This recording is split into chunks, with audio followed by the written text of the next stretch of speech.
Welcome to the top 5 crypto altcoins for 2021, in which we are going to give you the 100x that will make you a millionaire.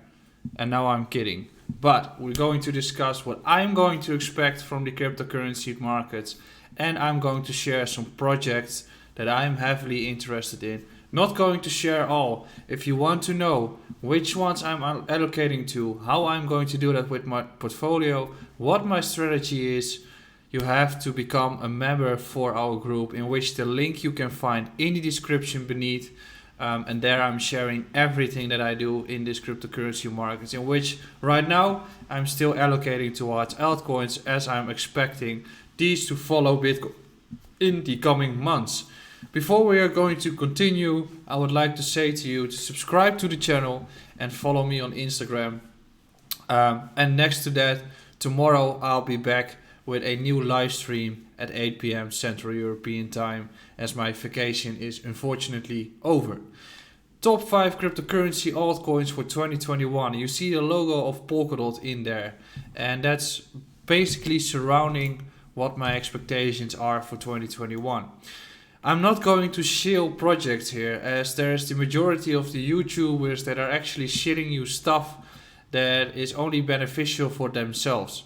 So you know that my account and my channel is not designed for that. So I'm just going to share my view, in which what I'm going to share my expectations for cryptocurrency, for altcoins in 2021. And that is through the money cycle. And if you follow the account Rect Capital on Twitter, he's been sharing some documents regarding the money cycle in 20 or in general in crypto. And we still see that the money cycle is following through the way it is. So what are my expectations for 2021? Well, we have just witnessed a massive run on Bitcoin. As the focus is surrounding on Bitcoin, the majority of the people that I'm seeing or are messaging me want to buy Bitcoin. And the focus is surrounding by all those institutions buying Bitcoin.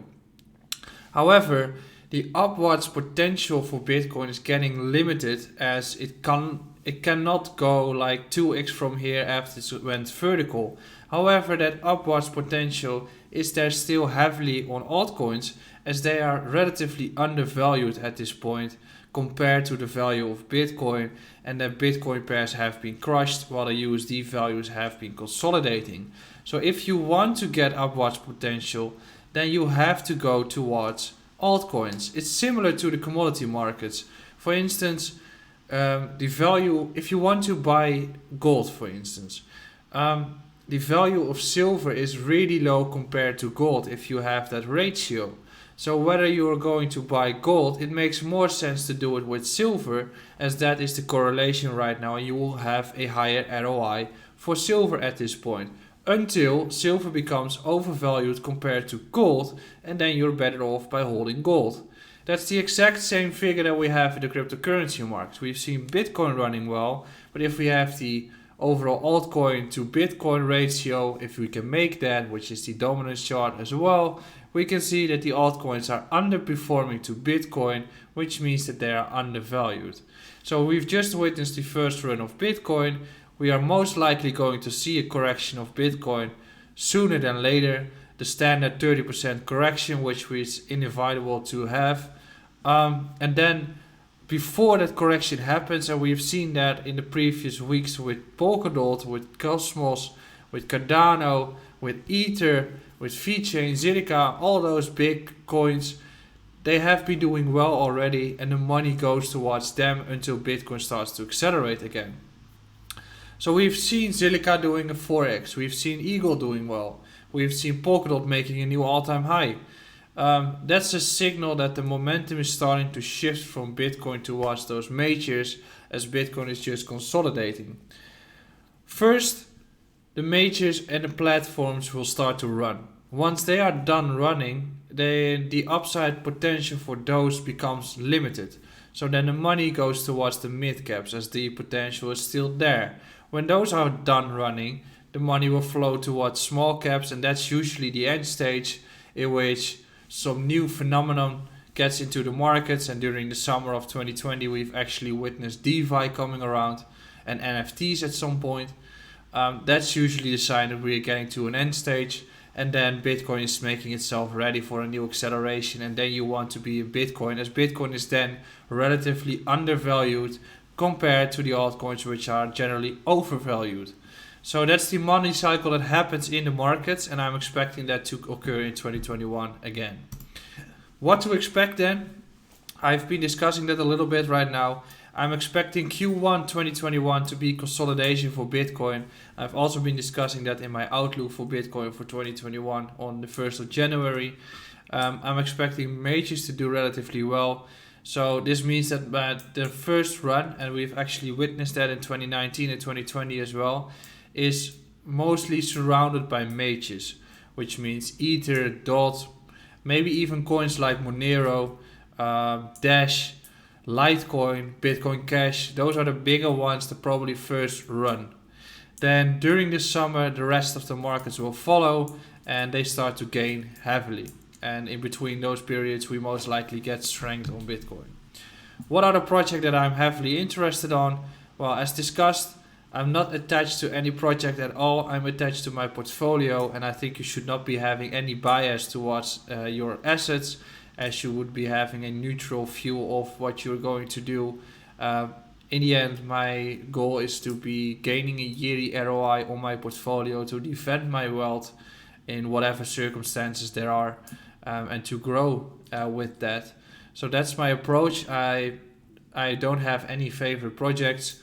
I'm going to be bearish on crypto at some point in my life. I am going to be bearish on crypto, and then I'm going to look for different assets.